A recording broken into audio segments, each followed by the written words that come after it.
Hello and welcome to the Cipher Brief Studio, where I'm very pleased to be joined today by GCHQ Chief Sir Jeremy Fleming. It would have been very nice, Sir Jeremy, to welcome you in person to Sea Island this year, but unfortunately the world we're living in and your very busy schedule these days wouldn't allow for that. But it's still a pleasure to have you with us. And I think there are a number of things that we're eager to talk with you about. Thank you for being here. Well, it's very good to be here. And as you say, I'd much rather have been with you. But these strange time means that by the time you've sorted out all of the testing and everything else, it really couldn't get there and back quickly enough. So another time, I hope.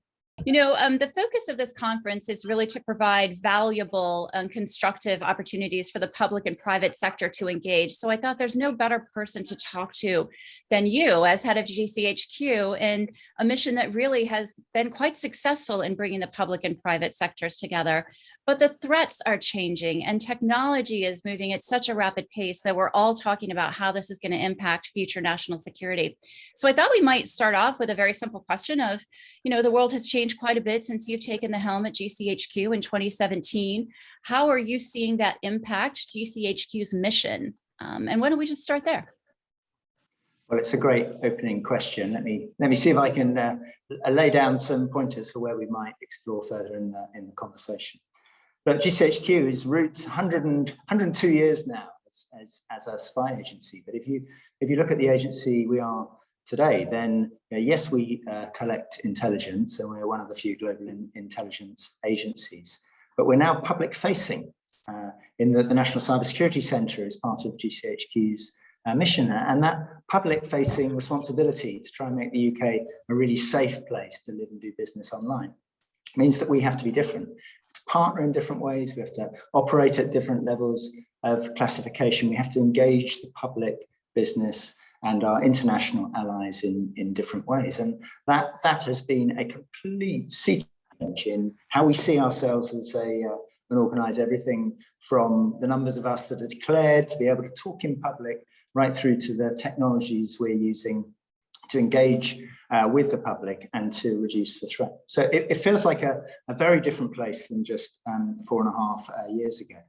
Of course, agencies like ours are always driven by the threat. And so as primarily a spook for most of my career, then of course I'm interested in and I like talking about the threat. And the change has come primarily because of the way in which the world is so dependent on technology now.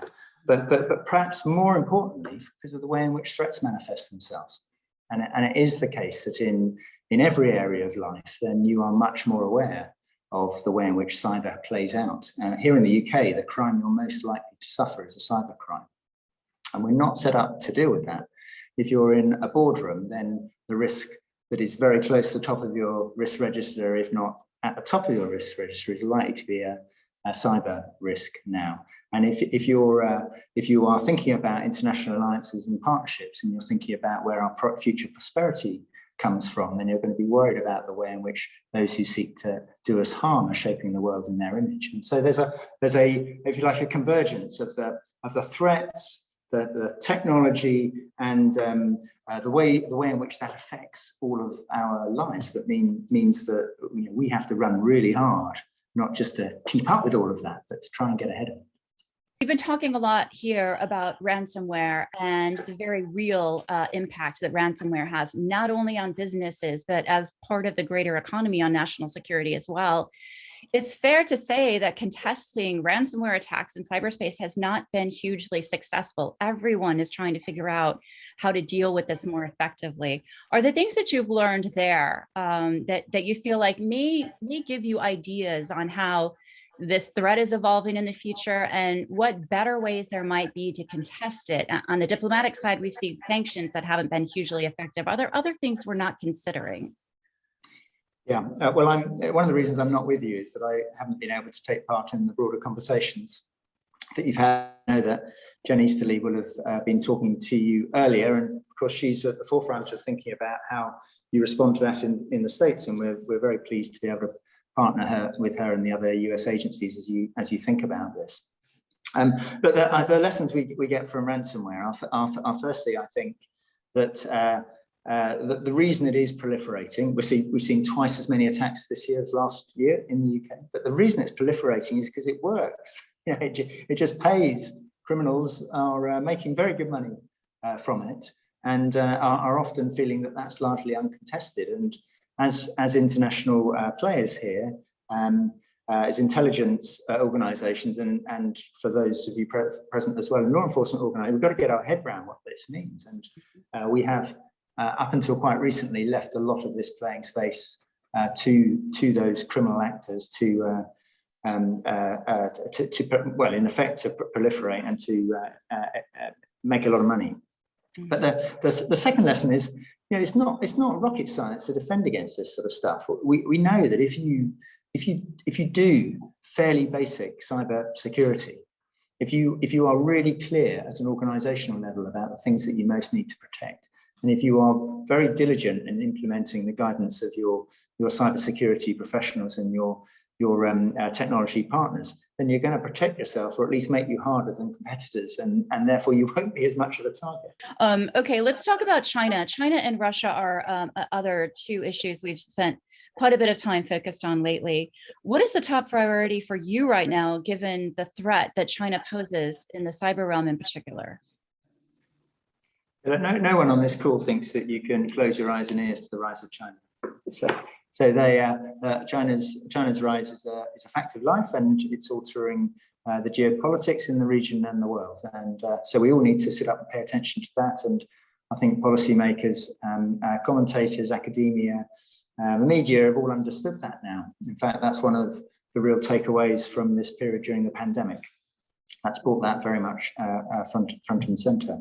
And of course, we all hope for a world where we can safely coexist with a China that's safe and prosperous, and that we can trade with effectively, and we can benefit from the trade side of the equation.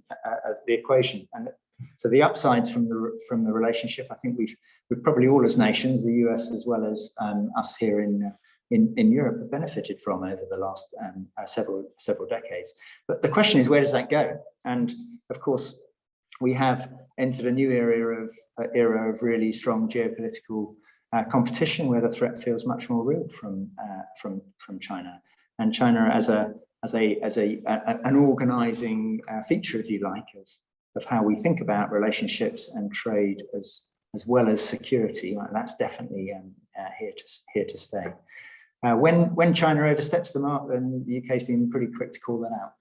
Mm-hmm. And we've done that, especially in the cyber domain, actually, over several years. And our experience is not necessarily that it's changed behaviour, but it certainly is a dialogue that we need to have with China. But I prefer to shape the debate around where we're going in the future. Mm-hmm. And I think there are some genuine choices for us all as nations in how we approach the threat, and which is probably beyond any single one of our nations, including, you know, the might of the US. And in my particular domain, I spend a lot of time thinking about what the implications are of a shift in tech to the east.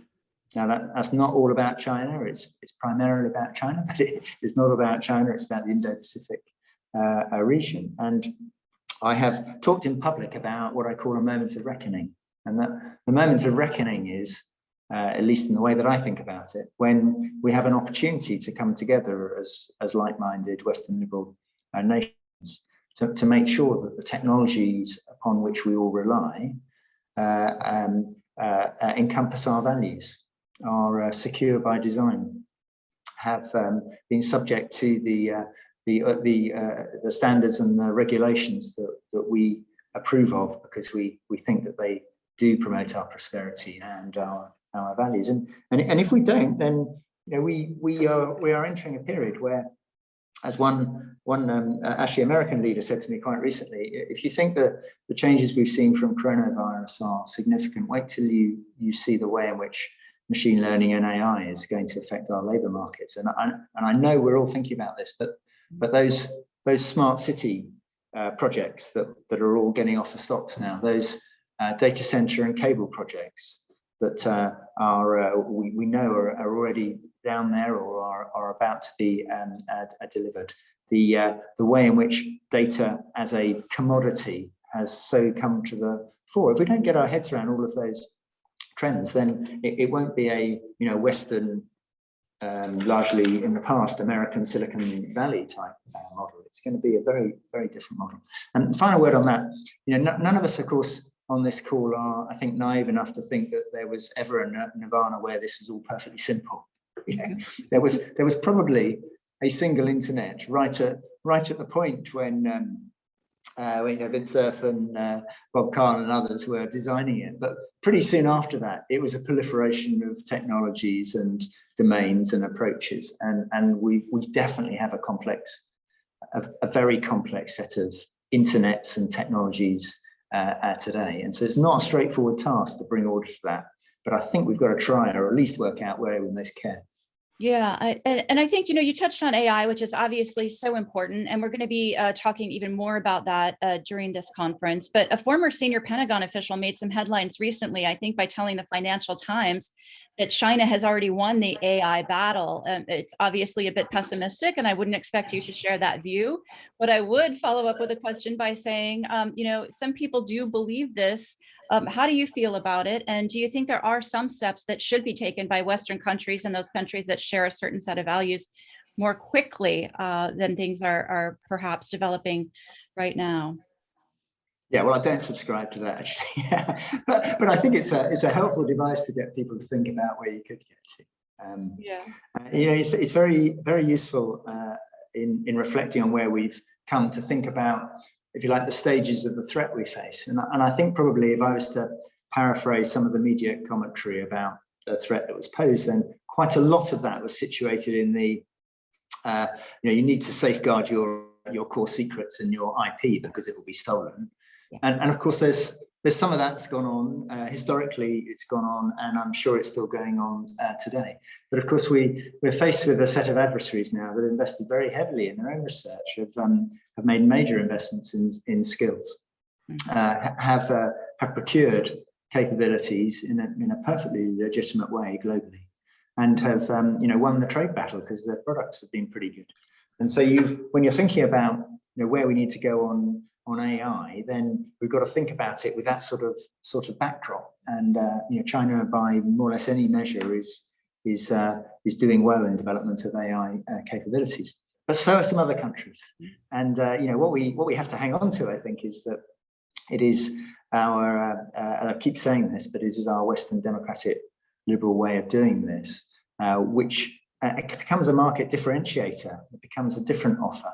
It becomes a different proposition, if you like, for our citizens, but also those who might be persuaded to think about going to a different system. So I think there's a lot around all of this. Just for one final comment on this, which is, we've been doing a lot of thinking here in GCHQ about this, and we've published some work we've been doing with a think tank on how we can use artificial intelligence in government work, and particularly in intelligence work, where, of course, our legacy of how we use data and how we approach privacy and security is in a world way before artificial intelligence and machine learning.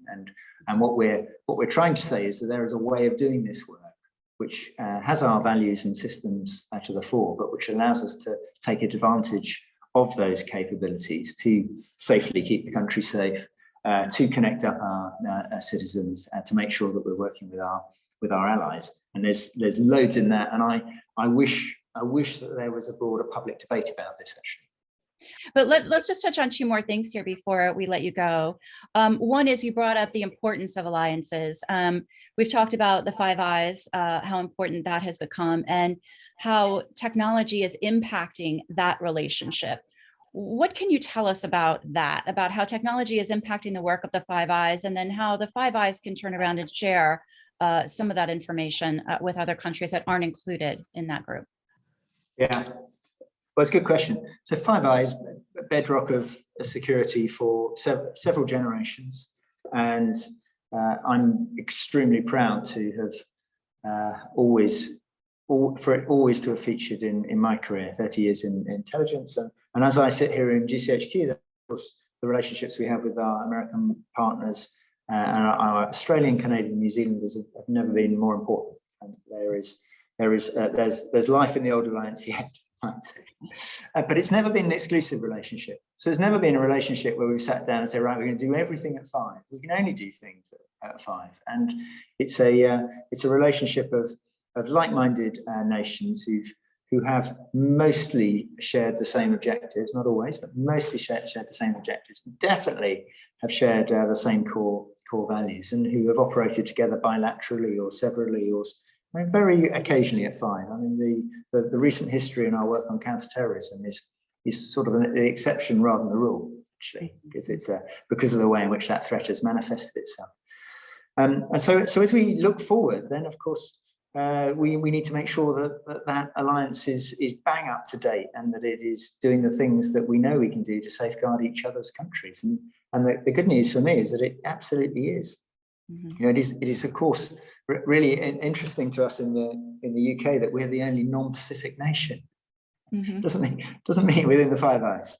It doesn't mean that we don't think that we are massively relevant to the way in which that region is playing out, and indeed that region's reach virtually and globally and digitally and from a technology perspective. But you know, that when you think about those partners, then of course it's massively relevant for the next stage. Technology has, to a degree, has always been at its core. And if you look at the history of GCHQ's relationship with its American partners, then it's always been about technology. And so what we've got to make sure is that the next generation of technology is really relevant to the tasks we face, and that means China as the pacing threat, and relevance around all of that.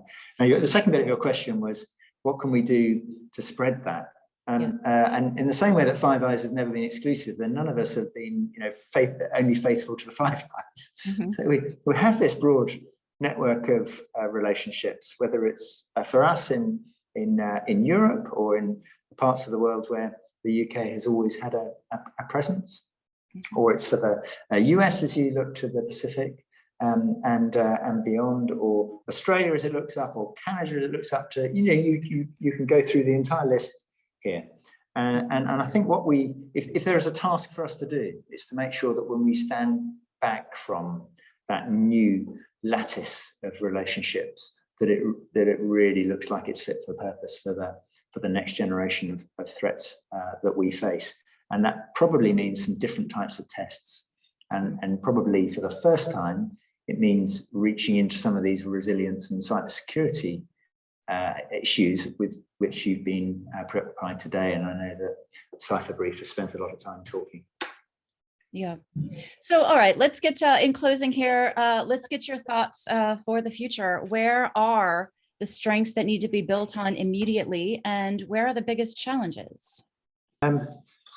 So strengths. I do think that as the sorts of nations we are, we should remain confident in our strengths, our way of life, our legal systems, the way in which we exercise our governance and our governance, and so that sense of having a really strong offer out there, I completely believe that still. And I think that we've got to make sure that we are confident as we tell that story to the rest of the world. Mm-hmm. And there is a bit of a challenge around that, actually, because there are swing states all over the place who are perhaps wondering which way to look. And we need to make sure that our offer is very clear. And that's obviously not primarily a security offer. That's a prosperity offer. It's a way of life offer. It's a partnership, and it's a values offer, and it's a security offer. But it's right across. Very confident that we're credible in this space. So I think the work that I'm seeing accelerate very strongly in the States around cybersecurity is really impressive. I think the work that we and a number of European partners have done puts us in a good position. And our challenge now is to make sure that really is leveraged, that we are having invested so heavily in those sorts of areas, that we're keeping up with that, and we're thinking about where it should go next. Mm-hmm. And for me, that is in the strategic space. It's around making sure we're designing in technology from security into technology from the start. It's that we're shaping the world and the standards world and the regulation world, so that it is able better to implement our values. But in the shorter term, we've got to sort out ransomware, and that is no mean feat in itself. We have to be clearer on the red lines and behaviours that we want to see.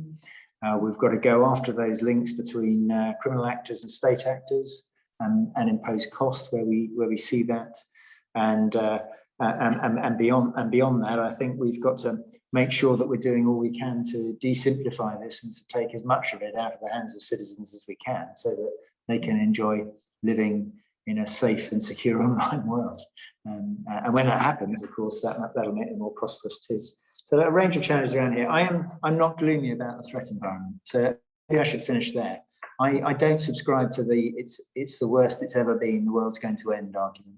Mm-hmm. What I do believe is that the pace of change and the extent to which technology and cyber is at the heart of it is unprecedented, and we obviously have to make sure that we take account of that. And sorting that out isn't anymore the preserve of spy agencies or niche security organisations.